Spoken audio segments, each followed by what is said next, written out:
Hi, I'm Dan from Middleagemarathoner.com.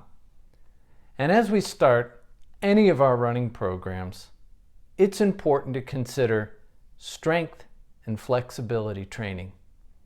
In a recent survey that we completed with hundreds of middle-aged runners, hip issues were among the leading injuries that they experience.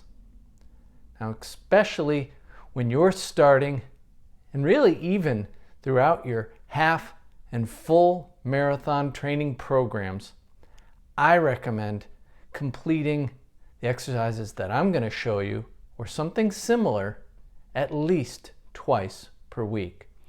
You're going to find that it will not only strengthen your core and hips, but also improve the flexibility in your hips and provide you with massive improvements to your range of motion. Although flexibility won't in and of itself make you faster, at our age, I think it can definitely help make you more resistant to injuries. So today, I will walk you through a set of 11 different exercises or stretches. Although these may be more beginner level drills, as an experienced runner, I can tell you that I still complete many of these 1 to 2 times per week.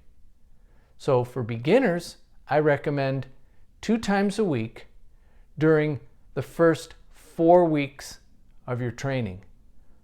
Also, although some of these exercises may seem easy to you at first, just start with approximately 8 and no more than 10 repetitions per set for 2 sets.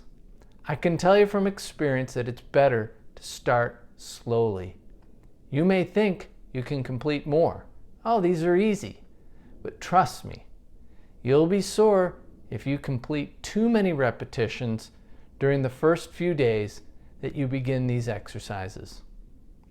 In the second phase, which I will show you in another later video, we'll move toward slightly more difficult exercises that will continue to strengthen our core and hips. Another strategy for more experienced runners, or those who are in weeks 5 to 10 of an extended training program, is to complete these exercises on what we'll call easy days, and the second phase of exercises on hard days. The first exercise is called leg circles. These are a great way to loosen your hips. While down on all fours, complete circles with movement in your hips. Start with 8 to 10 revolutions clockwise and then 10 or 8 to 10 counterclockwise. Perform it with both legs. This exercise allows blood to flow into the hips and it improves hip flexibility.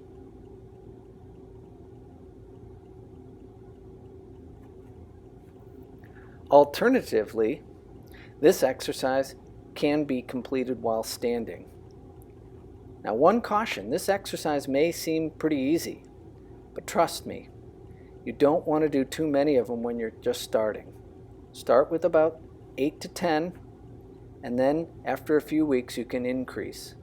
But you will be sore if you do too many your first couple of times. The next exercise is clams. The basic movement really helps your glutes and inner thighs. Bend your hips to approximately 45 degrees and bend your knees at 90 degrees. Start by inhaling and then exhale and float the upper leg upwards while keeping your feet in contact with one another. Next, we'll move to the reverse clam. This is an excellent workout for your hip rotators, and it improves your dynamic range of motion. Ultimately, these provide more mobility in your hip. As you can see, I keep my knees in contact. Slow, controlled motion is important.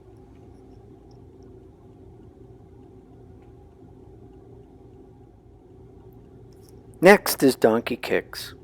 To complete these, simply bring your foot up. Again, this exercise helps with hip flexibility. To perform this exercise correctly, don't arch your back. Complete about 8 to 10 repetitions.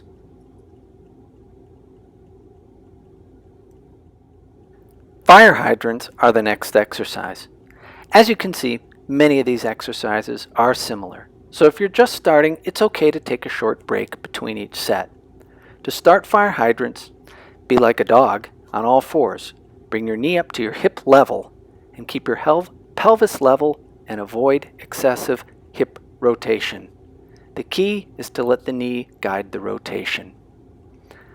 The next exercise is more of a stretch than an exercise. I like to complete this after completing the previous exercises because my muscles have now been warmed up and I have greater flexibility. In this exercise, we're stretching the piriformis muscle. The piriformis muscle helps the hips rotate. Pull the right knee up to the chest, grasp the left foot, and pull it towards your right shoulder. And in front of the right knee, hold the stretch. Make sure you breathe while performing the stretch, and repeat on both sides. Take this one slow because it can be tough. You may be able to notice that I have a little more difficult time performing the stretch with my right hip because it's much stiffer than my left. Next, we're going to perform the front plank.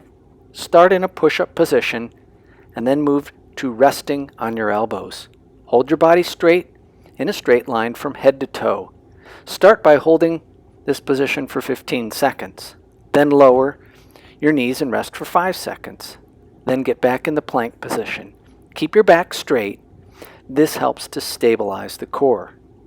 You can gradually increase the time you hold the plank in 15-second increments until you do 1 minute.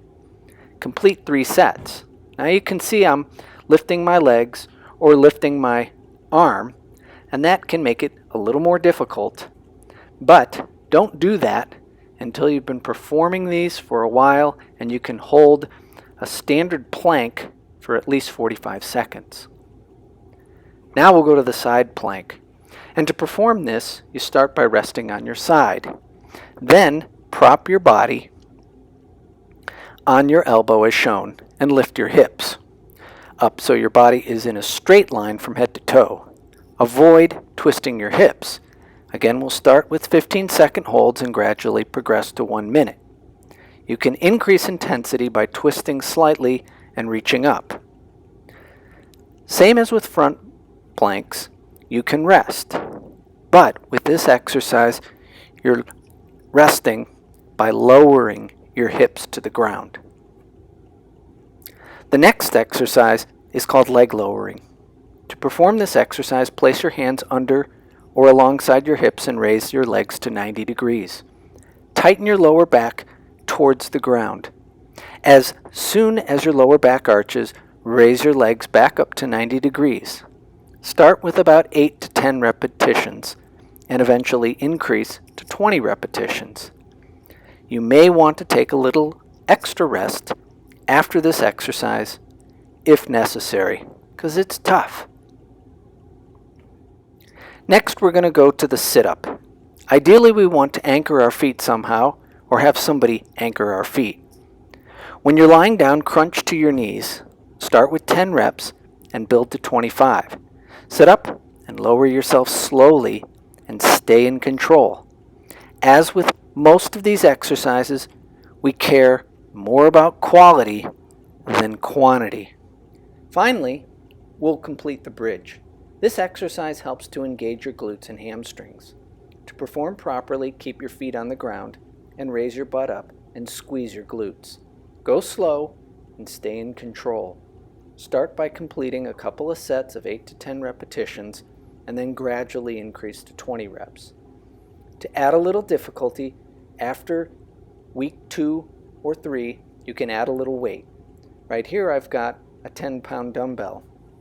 You can also use plated weights. The key with these exercises is to not do too many of them when you first start. You may think, this is easy, I can handle this. But if you're not used to performing core or hip exercises, trust me, you'll be sore and it will affect your running.